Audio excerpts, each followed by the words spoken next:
My mother was very fashionable, beautiful on the inside and out. She was one who was very caring, very giving. She also was very opinionated and, let her opinion. But she Whether you also, wanted to hear it or you not. know, she also was one. Welcome to Diversity Dish, where we're dishing on everything diversity, equity, inclusion, and justice related. My name is Sedruola Maruska, and we're bridging the gap between what needs to be said and what needs to be heard. Those individual experiences that are often ignored or simply dismissed. Sometimes I'm dining alone, sometimes I'm dining with friends, and sometimes I'm dining a la carte. No matter how I'm dining, it promises to be delicious. Let's dig in.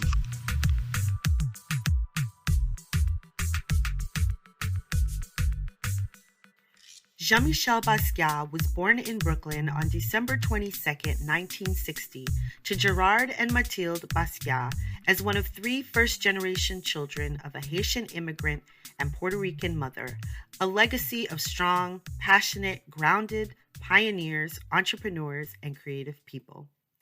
The family was focused on nurturing creativity, culture, music, and connection to Brooklyn, where they lived. Prospect Park, the Brooklyn Botanical Gardens, the Brooklyn Library, and the Brooklyn Museum were active and consistent sources of inspiration and culture for the Basquiat children. I have the opportunity, the pleasure, and the honor of speaking to Jean-Michel's sisters, Lisane Basquiat and Jeanine Basquiat Heriveaux, about the matriarchs in their family, just in time for Mother's Day. We get a glimpse into the amazingly strong women that surrounded the Basquiat children as they were growing up and influenced them all. I'm so excited to have you here back with us on Diversity Dish. I have some really special guests with me today. I have Lisane Basquiat and Jeanine Basquiat Heriveaux. Hello, ladies. Hey, Hi. How are you guys today? doing well, doing well. Yeah, doing really, really well. I'm so glad to hear that. It is my honor and my pleasure to have you here today. And I know that the audience is going to get so much from what you have to share. But before we get into that whole conversation, I want to ask each of you, and I guess you can start, Lisan. What are you most passionate about right now? First of all, Sadie, thank you so much for having me on. I'm really excited for us to talk. I'm most passionate about family right now. I'm passionate about what we're doing as a family, what I'm doing, the connection and communication and relationship that I have within my family, with the women in my family, with the men as well. Yeah. I'm really passionate about family. And I'm also really passionate about relaxing and self right I now. love it. I love it.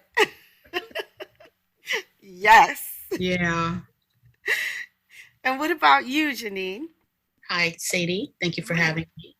I am passionate about family as well and legacy and what that means in terms of your family line and what it means for those that are behind you and Mhm. how that is broken down to those before you.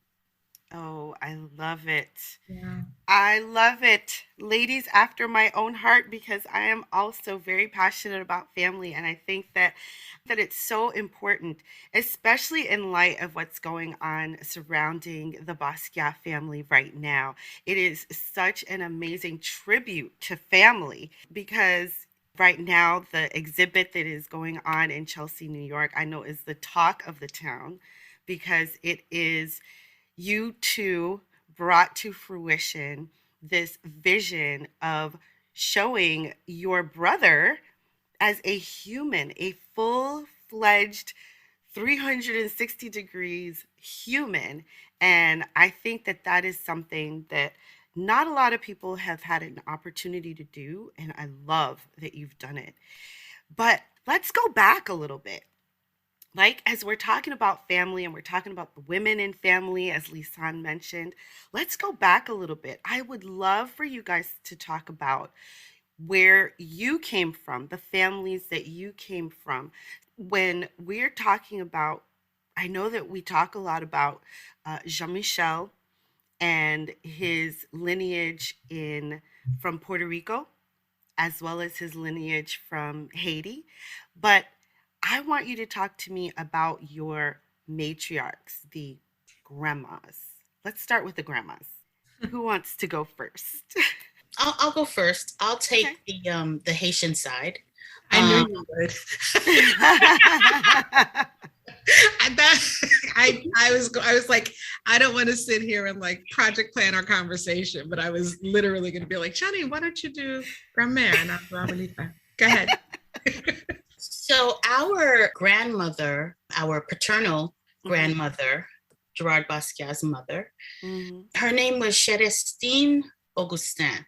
Mhm. And she was extremely determined.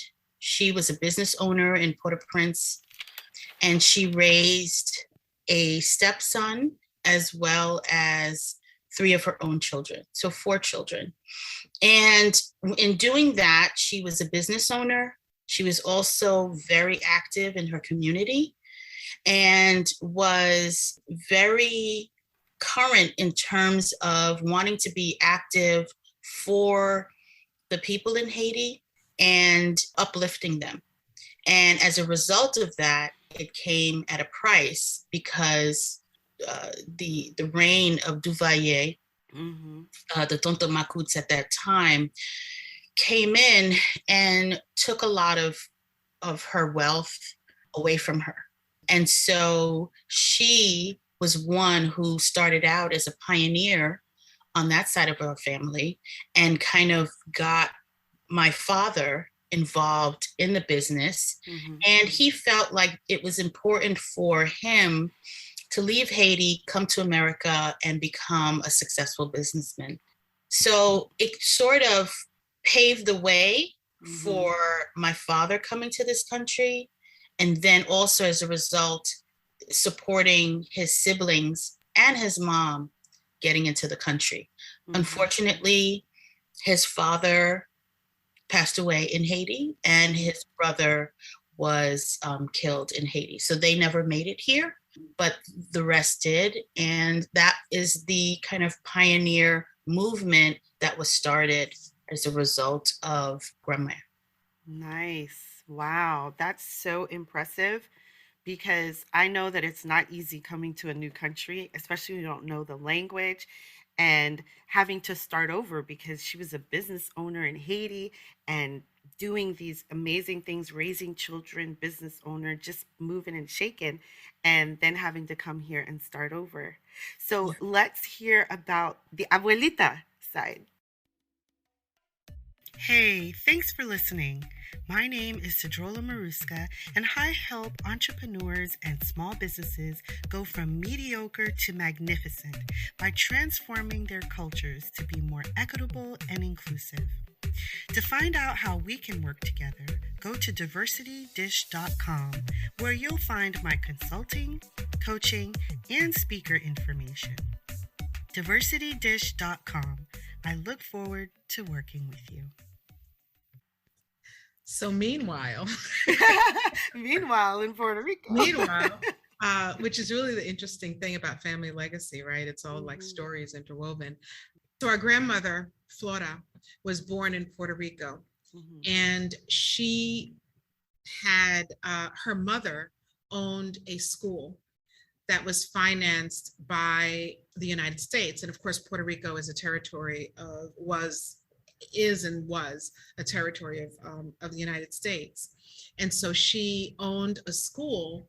In order to get the funding, she had to teach religion at this school. And so my grandfather was also born in Puerto Rico, and he was a longshoreman and he moved to Brooklyn, or moved to this country, to Texas first.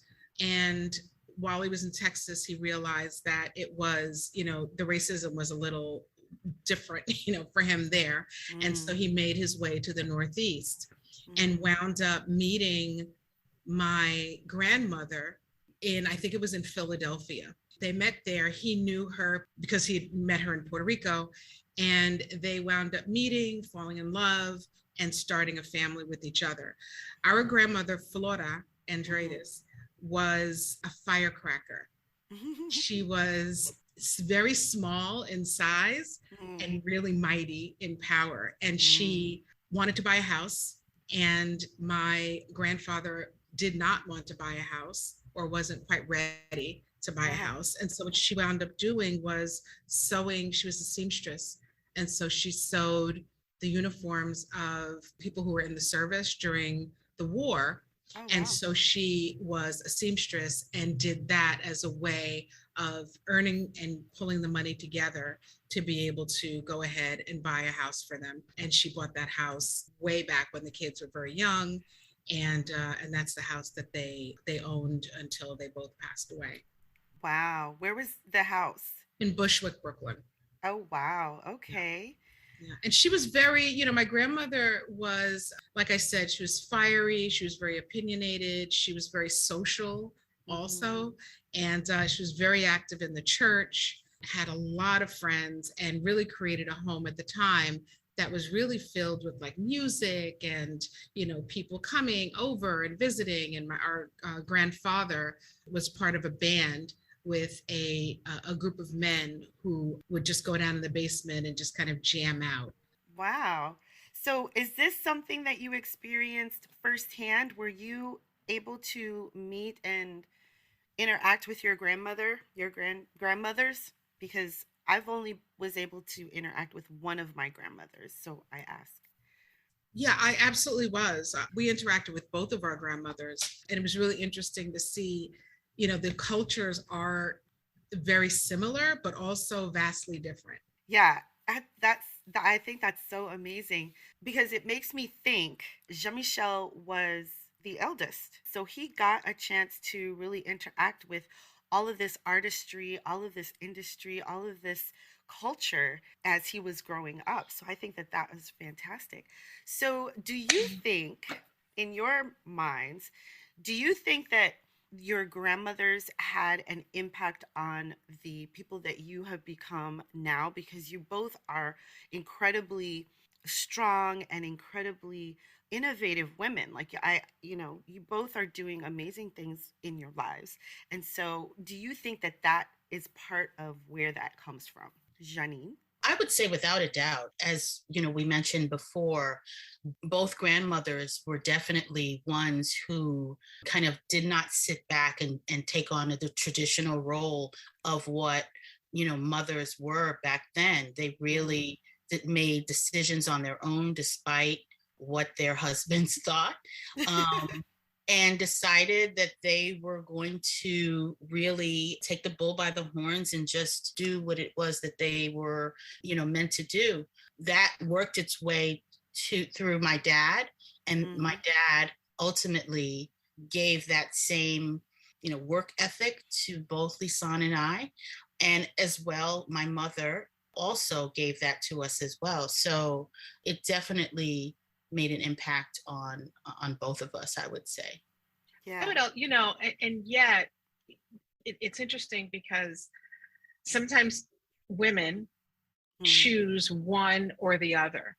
It's like either you're going to go and pursue your dreams or do the thing that you want to do, or you're going to be a mother. And I think what's interesting about our grandmothers is that both women were business women. Yeah. And did the things that they wanted to do while also being nurturing mothers and mothers who cared for their children. Right. And so I think that is, that just that adds, a layer of complexity and a layer of mental and emotional consideration as you're doing the things that you're doing. Absolutely. I'm sure it does. And Jeanine, you did mention your mom, and I didn't mean to skip over her, but your mom. Let's talk about your mom a little bit, because your mom was the immediate person that you were connected to and that you were able to draw from. So let's talk a little bit about your mom also.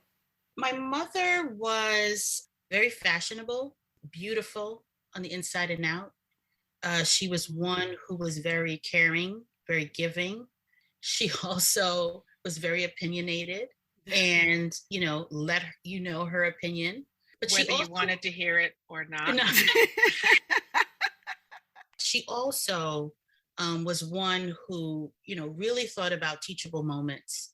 She was creative in her own sense, Mhm. and made sure that we were well-rounded children. And Mhm. so she exposed us to a lot of things that were creative and of the arts. She would take us to museums, into the botanical gardens, into the zoo, to that entire kind of Prospect Park, Brooklyn, Grand Army Plaza Grandma, yeah. Yeah. neighborhood. She would take us to plays, to the Puerto Rican Traveling Theater. She would take us to the Puerto Rican Day Parade. There were Mhm. very few that we missed. And she was one that liked to have a lot of fun. She would take us to Coney Island and Mhm. get on that cyclone 10 times if we asked her, and just really down to do anything for her children. And so that kind of unconditional love is what she gave, Mhm. and is one of the things that I really admired about her Mhm. and got from her. I love that. Yeah, me too. I really appreciated our mother. She, everything that Jeanine said, and she was very non-judgmental. She had a lot of opinions about things, for sure. And then she was also accepting, and Mm. I always felt really seen with her. I remember once Jeanine and I, she would take us to the movies on the weekends, or she'd take us out to the places Jeanine described, Mhm. or the movies or something also. And I remember this one weekend we were going to the movies, and Jeanine and I were being, kind of smart asses, and we're like, we want to see Richard Pryor. We want to see Richard we want to see Richard Pryor. And our mother brought us to see Richard Pryor. And I think that I think we thought that we had gotten away with something. And so we were sitting there just laughing, laughing, laughing. And she sat through it with us, And I think that is, what I see there is, two kids who wanted to be obnoxious. But what I also see is a woman who, while she had this like really strong moral compass about her. Mm. Mhm. And there, in some ways, there was some things that she was like not budging about, and, quite stubborn, which runs through all the veins of our family, of the people in our family. She also really, like Jeanine talked about teachable moments, like she really wanted us to experience a lot of things. She really wanted us to, experience culture. And, she really stoked our creativity in Mhm. her willingness to allow us to explore, even when it was, kind of crazy bonkers. Right. I love that. I love the way that you describe her. It's enlightening, I think, because Mm. when not a lot of people know you, Lisane, and you, Jeanine, but people know or think they know Jean-Michel. As I listen to your stories, and I listen to your stories about your grandmothers, your grandmère and your abuelita, and then your mother, I can bring this string along through history on how you all have become who you have become because of the strength and the stubbornness, as you say, Lisan, because I know It's that true. I know that stubbornness myself, right? All of that kind of shapes how you face the world and how you move in the world. So now I know that you also have your stepmother, Nora. And I would love to hear, I don't know when Nora came into the equation, but I would love to hear what she also brought in, because I know that she's been around for a while, and that, she also was part of bringing this new exhibit to life. So let's talk a little bit about Nora. I'd love to, but before we get to Nora, Yeah. I just want to kind of talk about one other thing about my mother. And that is that our parents broke up when we were very young. And our dad was the primary breadwinner in the family. And they had purchased a home, and they were getting our lifestyle, I guess, in together. And they broke up. And our mother made a really unique and very hard decision to allow our dad to raise us.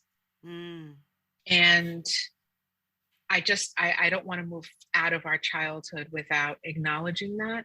Yeah. Because what she did, which is incredible, is two things. One is she allowed our father to raise us because she didn't want to raise us as a single mother. And because while our father was always a provider, always, she wanted to make sure that we continued to live in the lifestyle that they were creating together as a couple. And so she made that really hard decision. As a child, I didn't really understand that. Yeah. And I felt the void of having, my biological mother living in the house with me every day. And so I really didn't understand that. I was very angry with her for a long time about that. The second layer of this incredible woman is that when I got older, my late teens and early 20s, I had a lot of questions. I had a lot of questions about her decisions and why she would do something like that. And I just threw all those questions at her. And one thing that my mother did that has really helped me to set the stage for my parenting and the way that I am as a mother is that my mother I asked her some really hard questions. And some of the questions I repeated over and over again over time. She was willing to stand in any question that I ever asked her.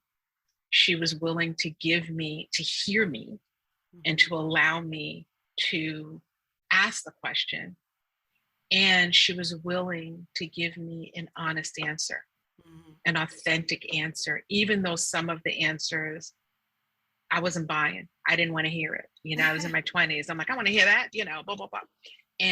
But what I knew and what that did for me as a mother is a couple of things. It helped me to remember that, and to always accept that my children are human beings just like me, and also to it allows me to leave a door open and to answer some of the harder questions, and a lot of times parents, ego or stubbornness or whatever's going on, we're just like, listen, you can say all of it, I'm off limits.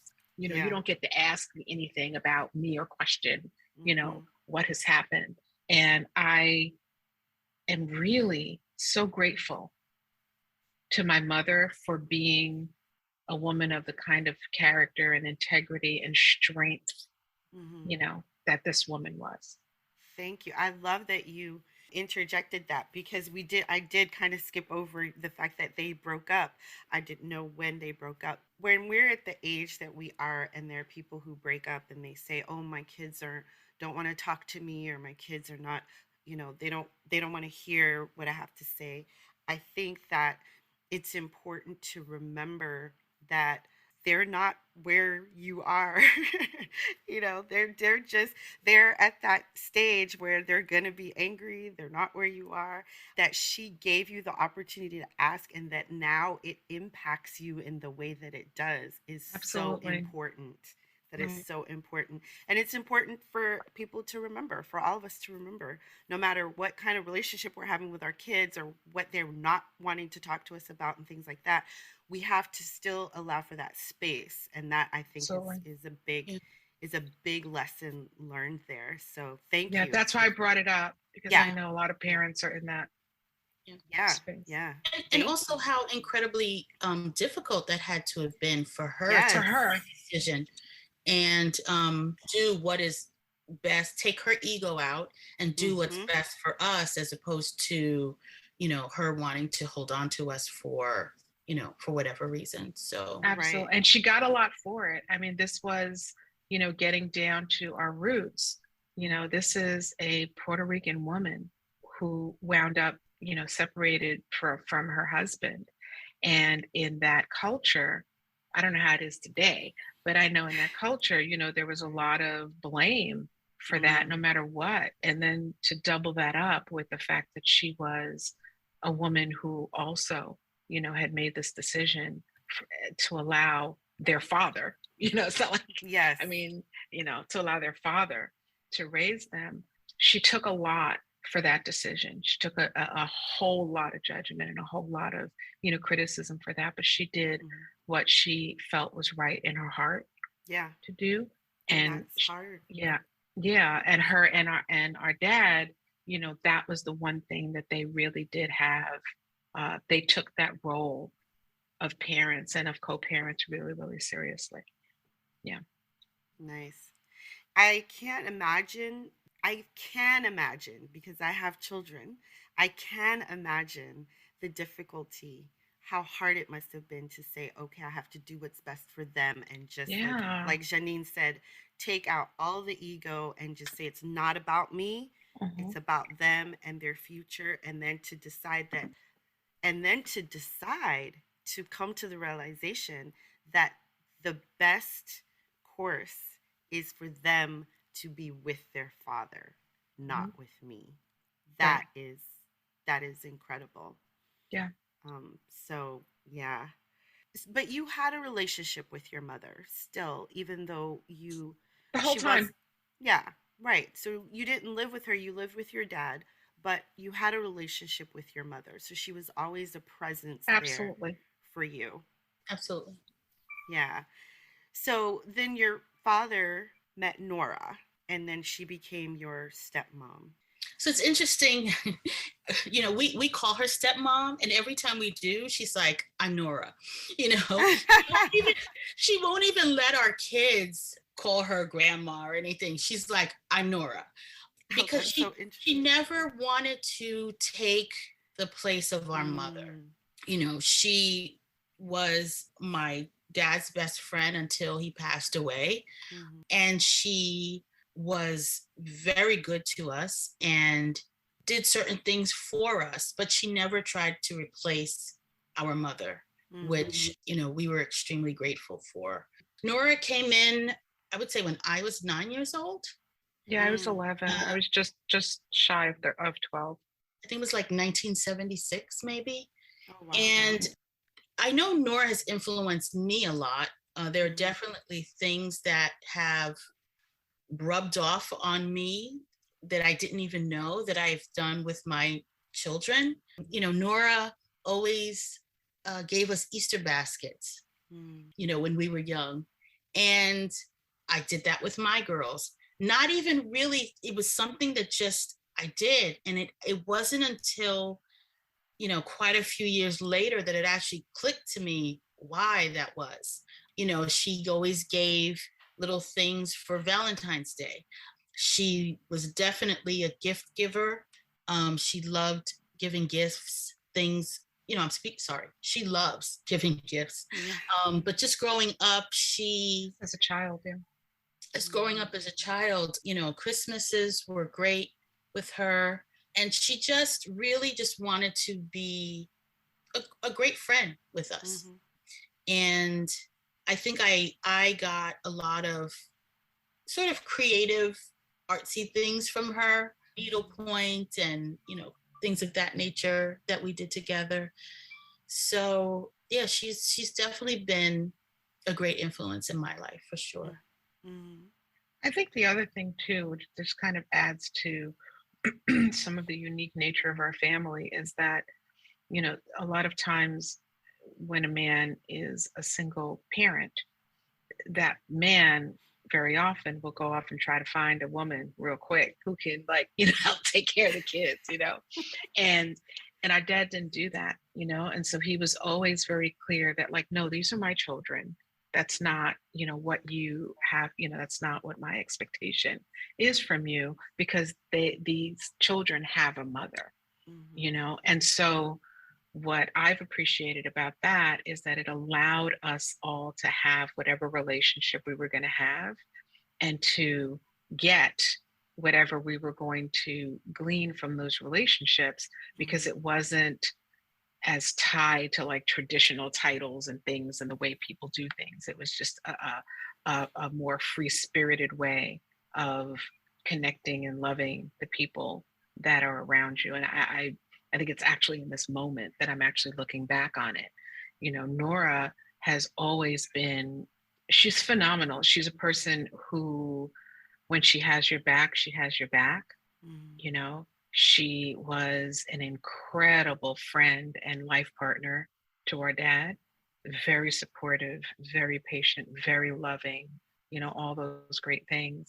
And another woman who has really proven herself to be incredibly phenomenal. I mean, our dad passed away when she was in her 70s, and none of our parents were like into technology at all. Not at all, Yeah. And they didn't even have call waiting. Like, they were not playing. And, and Nora, in her 80s now, is, a woman who lost her life partner, in her 70s.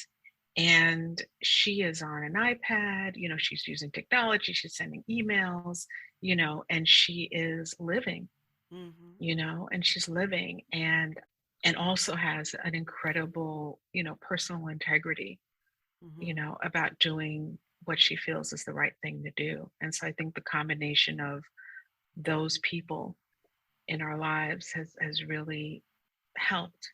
Yeah, I think that's what I'm getting. As I listen to your stories and I listen to each person and I listen to how they interacted, I think to myself, wow, that's so incredible. How incredible it is that your mother made this very difficult decision.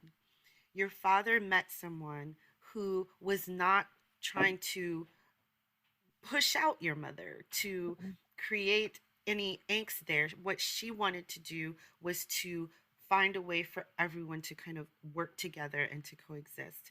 And I think that has a lot to do with her wanting you to call her Nora, right? So that you, in your mind, you would understand that what she was trying to do and how she was trying to be in your lives. So I really appreciate the stories that you've shared. I mean, I think that it's just a deeper look into the family dynamic and ties that you have. And, everyone, we have to kind of go back also sometimes to Jean-Michel, because that's the person everybody knows. But in hearing these stories, you can see more of the person, the human, the Jean-Michel that people don't know, the mothers and the grandmothers that shaped him, because just as they shaped you, they shaped him. And so I think that that's just so incredible. So in your lives now, so as you look now, we're going to kind of come into the present here, and you're both mothers, you're both grandmothers actually, and so Yes, you are. I know he's like, wait a minute. Yes, Yes, you are. you're Yes. both grandmothers now. Let's do something a little bit fun. What do you think? How do you think that your daughters, let's start with your daughters, because we're kind of in this theme of motherhood and the lineage of strong mothers and all of that. How do you think your daughters glean from you what you have gained from your mother, grandmother, stepmother, all of these people? Or do you mean what Like does what do you think that they're gaining from you? Like if I were sitting down with them to talk to them about you, how do you think that they would respond to the questions. What do you think? And this is kind of self-indulgent here, right? It's kind of like you have to kind of, toot your own horn or think for them. But I would really love to know what you think, because I know what you've gained. So what have you passed down, and what do you think that they've gained from what you've passed down to them from what you've learned? Don't all speak at the same time. Okay. Give us a moment. That's a big question. Give us a moment to think about it. Yes, I know. Go ahead. All right, I'll go first. You'll go first. Okay. So I was blessed with 3 beautiful girls, twins that are 21, and about to be 19-year-old. And she was born on Mother's Day.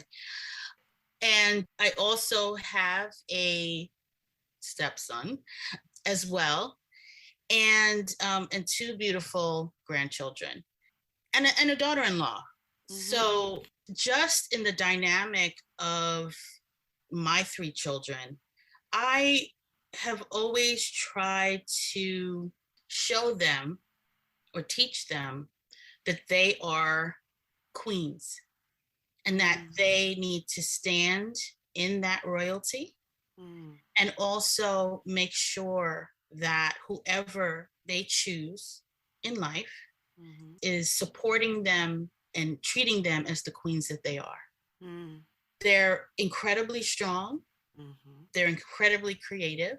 And their father and I have always raised them to have agency in their decisions, whether it's a decision that we wanted for them or not, agency in what they want in life, and agency to say what it is that they want to say to us, to others, whether it's something we wanted to hear or not. And these are things that we kind of learned from our upbringing, whether it was that we didn't have it or we did have it. It was something that we learned and felt it was important to give to them. I also mentioned I have a daughter-in-law who is incredible. I could not ask for, one that she's so kind and loving, smart and thoughtful, and I enjoy having great conversations with her. And a granddaughter who is 4, but is 40. She also is incredibly smart and quite a firecracker. And I am scared of what she's going to become in just another 10 years. Watch out for sure. I love it. Lisane? I'm just going to say it. So, Jeanine, she asked you to toot your horn about what your daughters would say about you. Oh, okay. I missed that.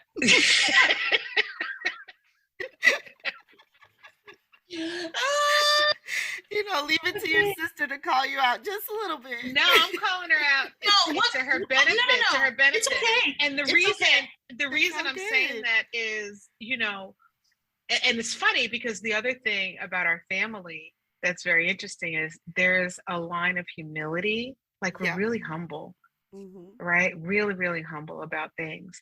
And so I was like, oh, this is great. This is, I want to hear what Jeanine's going to say. I want to hear her toot her own horn. So, okay, Jeanine. I think that they kind of give back to me what I've said to them. They say how much they admire me. They tell me that I'm a queen and how appreciative they are of the relationship, of how they can come and talk to me about anything, and how open and non-judgmental I would be for what it is that they are coming to me with. I've always told them that things are going to be difficult to tell me, but tell me, and that way we can get through it together. So I think those are the things they would say about me. And those are things that you actually took directly from your mom. Yeah. And I think they love my strength and compassion and patience. Is that enough tooting? That's good. It's good enough for now. That's good. That's good. I love it. It's good for now. Okay. We'll take it. We'll take it. Good step. We'll take it. What about you, Lisane? My daughter, I have one daughter, Jessica. Jessica is an amazing human being. She's a mother. My granddaughter, Emma, is 5. She just turned 5 2 weeks ago. And Jessica would, if she were sitting here, she would say that I have been supportive, very supportive in letting her figure things out. She'd say that I am free-spirited, that I'm very direct in what I say. That's not always comfortable, but it is what it is. I got that from my mama, clearly. She would say, I think she'd also say, again, that I'm supportive and I give her space, that I can hold space and also give her space. And that I push her, to go deep into herself and to have her decisions come from what feels right for her on the inside. And that, like any mother-daughter relationship, there have been times where maybe we weren't seeing eye to eye about something, or where there has been pain in either direction, which is just part of relationship. She would say that I am willing to have those hard conversations, and that I'm willing to hear the things that are difficult and respond to them. She'd also say that I'm very determined. Jessica was actually a model in a coach campaign recently, and it was a campaign about Mother's Day and about your mother. Yeah. And in that campaign that she was able to actually do with my granddaughter, which was really beautiful, she said she got her determination from her mother. And so I didn't know she was going to say that. And I saw it later. I was like, aw, yeah, you did. Yeah, you did. Yeah. So I think that's, yeah. Yeah. I think it's great. Thank you for tooting your horn, both you, Lisane, and Jeanine. I think that, as women, we often put ourselves behind our children, behind people. We don't often take notice of those things that we have given, or that, even what people would see that we have given, which is why I asked the question, because I know that you've gained so much from your mom. You've gained so much from your grandmothers. I mean, just industry and creativity and compassion and all of those things, all of the things that you say that your kids would see in you, you've gained from the relationships that you have with the women in your lives. And I think that it's fantastic. There's several books out. I don't know the titles. There's several books out that always talk about, these great men and the mothers behind them. And the thing that I think that I'm gleaning the most here is that Jean-Michel was a great artist, a great human, as you show in the exhibit, because of the mothers, the women in his life. I think that he gleaned a lot from them, just as you did, because you two were younger than he was. So he actually had more time. Like when you say your parents broke up, he had more time with your parents together. He had more time living there with your mom. So I feel like the strength that you show and that you've taken in putting this together and in creating these families that are your passion right now. I think that if he were here, he would say the same.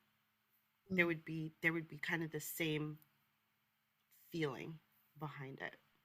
Yeah, I think I agree with that. And I just want to add, I think that it's also important to, like, we take things from our parents and from our caretakers, and then there's also who we are, right? Absolutely. And so in the passing from one generation to another, there's a thread of, behaviors that happen, and some are, exhibited in a negative way, and some are on the dark side of it, and some are on the lighter side of it. But I think what's also very important is to see the individuality in people from one generation to the next, because I'm not a carbon copy of my mother.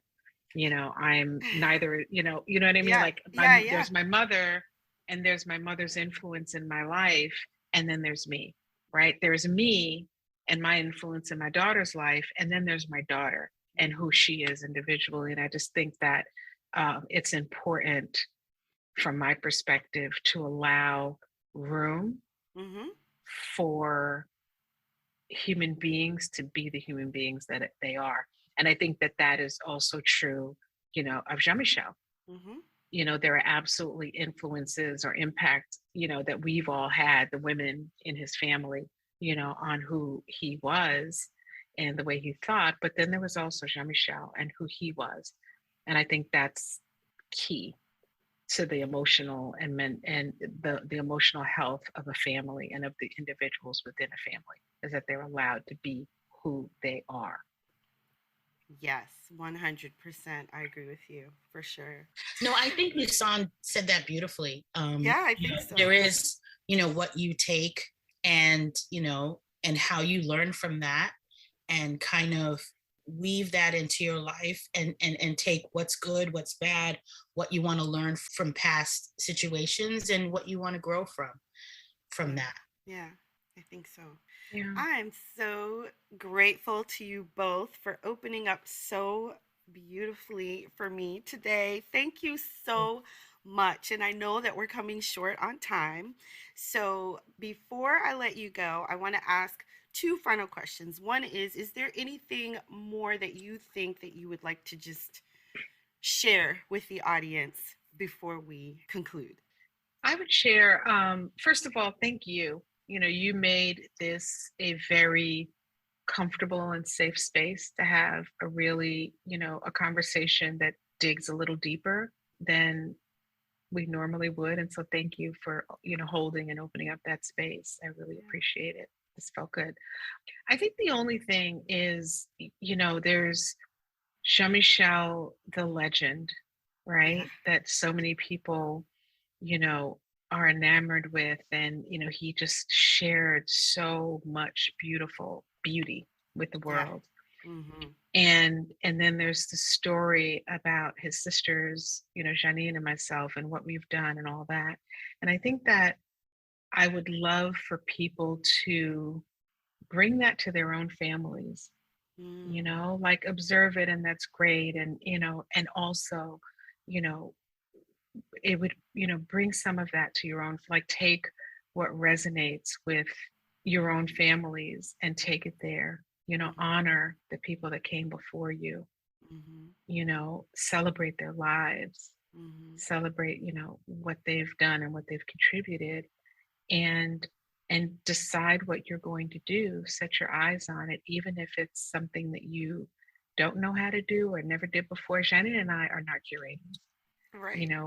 It was love that led us to do this, and just, we also come from a line of people who set their goals, set their eyes on doing something, and they follow it all the way through. And that is, part stubborn, part determination, part work ethic, part, passion, part, I don't care what nobody says, I'm doing my thing, So, I guess that's just the message I want to leave. Yeah. Thank you. I'm going to take this opportunity to plug the exhibition. It was a journey for Lisane and I and Nora, 20 months of really digging deep and pulling out stories and, all sorts of things that, we didn't think about or forgot about, those childhood stories that, we kind of talked about ourselves, but we were willing to, let the audience grab a hold of them, and really shows a different side a deeper side of Jean-Michel in our family. And it also includes all of those influences, the influences of our grandmother, of our grandfather, on both sides, our mother, us siblings, and how, we influenced Jean-Michel, he influenced us, and all of the great moments and layers that he had in life. So I just hope that people are able to come and see that and see a different side of Jean-Michel, because it was phenomenal to put together. And we also wrote a book, which also gives a lot of those deep stories and context to the stories about our grandparents. So thank you, Sadie. It's been a wonderful afternoon. Thank you. I think that's great. And also, I wanted to also include our families and how much they were also a part of this story as well, who actually took part in the interviews and sitting at the warehouse while they photographed all of the works, and took part in the interviews themselves. Some directed the interview. So it's just a whole family effort to bring Jean-Michel's legacy in a different way that has been done before. And supporting us, this is like something we did in addition to our day jobs, and our families, it's hard to do that without the support of family, even if it's like just to like listen to the event or whatever, or take you to go get a massage or whatever, so. Right.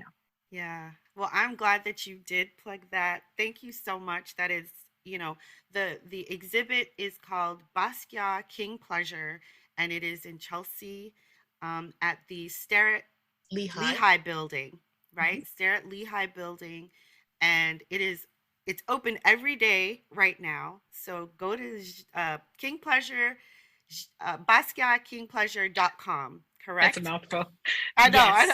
BasquiatKingPleasure.com. I'll put the link in the show notes, but I just wanted to make sure that that people can hear it. And that's where you can buy your tickets so that you can see the show. Okay. Thank you. So now, Sadie, before you leave, you have to answer my final question. And that is, what is your favorite dish? I'm going to start with you, Lisane. Jeez. Okay, so it's funny. I don't know that I have any one favorite dish, but I will say this, like, it depends on the moment. So right now, my answer is I'm probably brandade de Moreau, which is, I think I mispronounced that a little bit, but it's codfish. It's almost like mashed potatoes with codfish in it. Oh. And it's like a French dish that my father turned me on to, and we used to, when he was alive, we would go to this restaurant that served it, and it was delicious. And so I'm thinking about my dad in this conversation a little bit, and that's the dish that popped up for me. Oh, that sounds yummy. It is so good. And I love that it's associated with a good memory. I love that. Yeah. That's great. Yeah. What about you, Jeanine? Me, I have a hard time passing up a good mac and cheese. So, there you go. Potato. Yes. We're all potato and cream, and noodles and cream and cheese. It's all the good food. I love it. Mac and cheese. I know. That a really good mac and cheese. Oh my gosh. Jeanine actually makes a mean mac and cheese. Jeanine makes a really good mac and cheese. Yeah? All right. We're gonna have to try that one day. Thank you, ladies, so much for being here. I appreciate your presence. It has been an absolute pleasure. Thank you. Take care. Hey, did you enjoy that episode? If so, please leave a review. It would mean the world, but only if it's a good one and you really did enjoy it. In which case, it would be awesome if you help support my work over at patreon.com/Sedruola Maruska. And finally, before you go, don't forget diversitydish.com. I'd love to work with you. See you soon.